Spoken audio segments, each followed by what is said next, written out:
بطور صحافی تجزیہ کار آپ عموماً مختلف حکومتوں پہ تنقید کرتے رہے کہ جی شفاف انتخابات اس ملک میں نہیں ہوتے اور زیادہ مسائل ہوتے ہیں. آج میں دیکھ رہا ہوں کہ نگراں سیٹ اپ جو ہے اسی قسم کی اس کو تنقید کا سامنا ہے. تو ذاتی طور پر آپ کے دل پر کیا بیت رہی ہے؟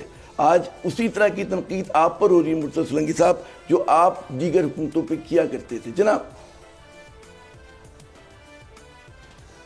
دیکھیں، اگر 2018 کے انتخابات پر ہم نے تنقید کی یا میں نے کی تو میں واحد شخص نہیں تھا. آپ یورپی یونین کی جو آخری فائنل رپورٹ ہے وہ پڑھ کر دیکھ لیجئے.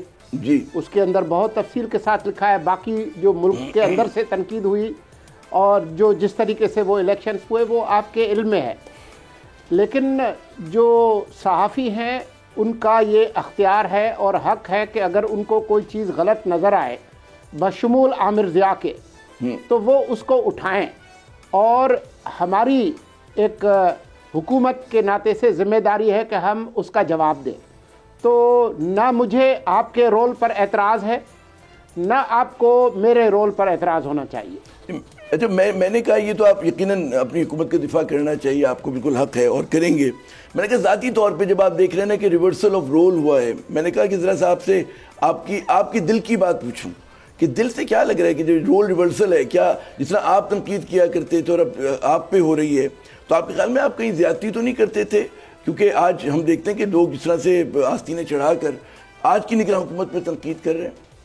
ان لائٹر موڈ میں آپ سے پوچھ رہا ہوں، یہ پھر ہم آتے ہیں سنجیدہ سوالوں پر. یہ تو آسان سوال تھا.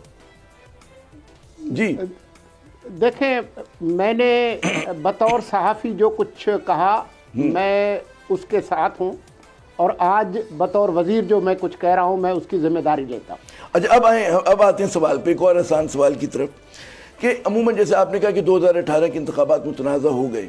اب تاثر یہ آ رہا ہے، میں بھی کہتا ہوں ایک پرسیپشن اور ریئلٹی کی بات. اب پرسیپشن یہ بنا ہوا ہے پورے ملک میں اور بیرون ملک سے بھی جو صدائیں آ رہی ہیں میڈیا کی طرف سے خصوصاً، وہ یہ کہ جی ووٹ ڈلنے سے پہلے انتخابات متنازع ہو گئے. یہ پرسیپشن کیوں بنا مرتضی سولنگی صاحب؟ کیا وجہ ہے اس کی؟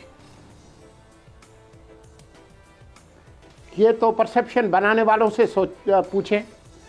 میرے نزدیک جو ہے وہ جو ملک کے جو قوانین ہیں اس کے تحت جس حد تک ہم ایک شفاف طریقے سے انتخابات کرا سکتے ہیں اس کی ہم کوشش کر رہے ہیں. اور الیکشنز کرانے کی جو بنیادی ذمہ داری ہے وہ الیکشن کمیشن آف پاکستان کی ہے.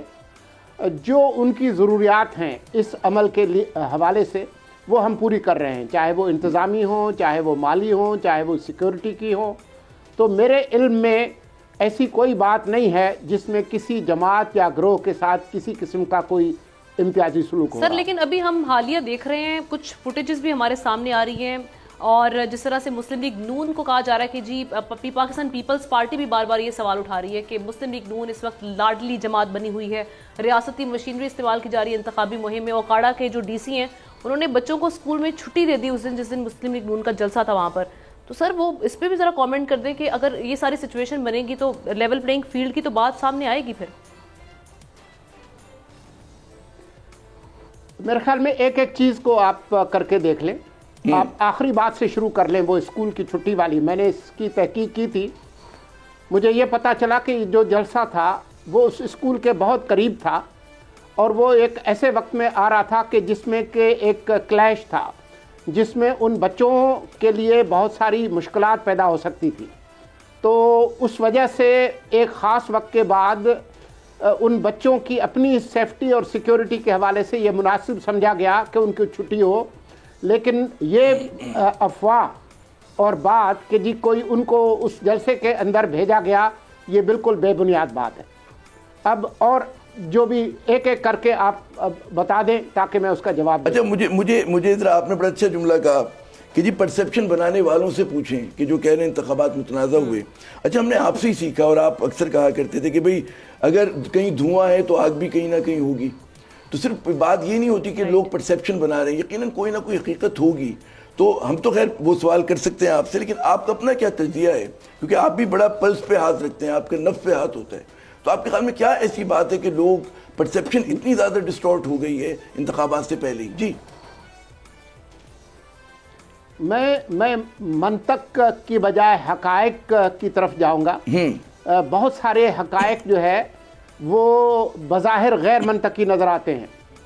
تو میں آپ سے یہ کہوں گا کہ اگر آپ کو کہیں کوئی زیادتی نظر آ رہی ہے تو وہ بتائیں. اگر کوئی زیادتی ہوئی ہوگی تو ہم اس کو مانیں گے, اور اگر نہیں ہوگی تو پھر ہم اس کا جواب دیں گے. سبسکرائب کریں اور بیل دبائیں تاکہ کوئی خبر رہ نہ جائے.